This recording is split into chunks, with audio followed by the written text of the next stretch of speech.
Assalamualaikum warahmatullahi wabarakatuh. Nama saya Ruli Jasti, NIM 191420152, kelas Perbankan Syariah D, semester 3. Video ini dibuat untuk memenuhi tugas ulangan akhir semester mata kuliah Bank dan Lembaga Keuangan Syariah.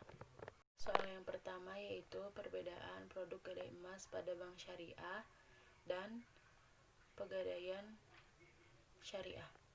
Jawabannya itu produk gadai emas syariah yang dijalankan oleh bank syariah adalah bank memberikan pembiayaan kepada nasabah yang sedang membutuhkan dana segera untuk mengatasi kebutuhannya dengan menggadaikan emas perhiasan yang dimilikinya.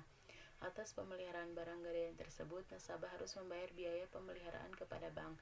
Dalam produk gadai emas syariah juga menawarkan layanan pembiayaan untuk berinvestasi emas batangan atau logam mulia, yaitu bank akan memberikan pembiayaan kepada nasabah yang ingin berinvestasi dan memiliki emas batangan atau emas logam. Indonesia telah mengeluarkan fatwa mengenai kebolehan menggadaikan emas ini dengan ketentuan Fatwa DSN MUI nomor 25 tentang rahan atau gadai dan Fatwa DSN MUI nomor 26 tentang rahan emas. Fatwa ini menjelaskan bahwa gadai emas dibolehkan selama tidak mengandung riba. Emas dibolehkan selama tidak prinsip yang diterapkan oleh bank syariah dan pegadaian syariah adalah sama, yaitu mengacu kepada Fatwa DSN di atas. Hal yang membedakan adalah dalam hal teknis dan layanan, emas yang digadaikan tidak boleh emas yang pembeliannya dibiayai oleh bank secara non-tunai atau melalui pembiayaan bank, karena hal ini seperti menggadaikan barang yang belum dimiliki secara sempurna. Soal kedua yaitu jelaskan pendapat Anda apakah peran lembaga zakat pada masa pandemi COVID-19 sekarang ini sudah melaksanakan tugas dan fungsinya secara baik untuk mensejahterakan masyarakat Indonesia. Jawabannya itu peran zakat dalam mitigasi dampak COVID-19. Yang pertama yaitu program penyaluran khusus. Sejak wabah COVID merabak, Baznas meresponnya dengan mengatur strategi pendistribusian guna memitigasi dampak bencana non-alam. Ini dengan mengadakan program penyaluran khusus kedua sektor, darurat kesehatan dan darurat sosial ekonomi. Yang kedua yaitu darurat kesehatan.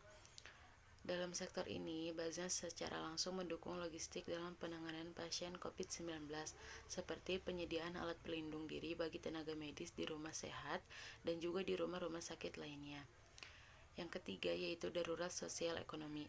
Dalam sektor ini, Baznas melaksanakan 3 bentuk kegiatan yaitu cash for work, bantuan pangan, dan bantuan tunai mustahik.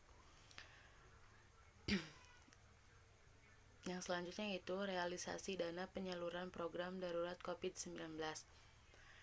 Hingga 19 Mei 2020, Baznas telah menyalurkan dana sebesar 24,87 miliar rupiah melalui program darurat COVID-19.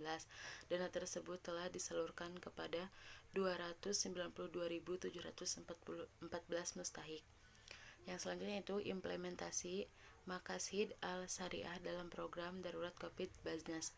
Inovasi penyaluran dana zakat oleh Baznas melalui program darurat COVID-19 merupakan suatu terobosan yang inovatif, karena kita dapat melihat bagaimana keluasan implementasi hukum Islam pada masa darurat seperti ini. Baiklah, soal yang terakhir yaitu jika melihat perkembangan bank dan lembaga keuangan syariah di Indonesia pada masa COVID-19 pada tahun 2020, maka jelaskan pendapat Anda, manakah lembaga keuangan syariah yang perkembangannya pesat dan manakah lembaga keuangan syariah yang perkembangannya lambat. Menurut saya, lembaga keuangan syariah yang paling pesat perkembangannya yaitu LAZ atau Lembaga Amil Zakat, karena Badan Zakat Indonesia berusaha seoptimal mungkin untuk menyalurkan dana bagi orang-orang yang membutuhkan bantuan karena terkena dampak COVID-19. Dan yang paling lambat menurut saya yaitu pasar modal, karena pasar modal syariah pada saat seperti ini perusahaan-perusahaan sedang tutup dan tidak dapat beroperasi sehingga orang yang mau berinvestasi pun lebih sedikit karena dampak COVID-19 ini. Mungkin cukup sekian jawaban dari saya, kurang lebihnya mohon maaf. Wassalamualaikum warahmatullahi wabarakatuh.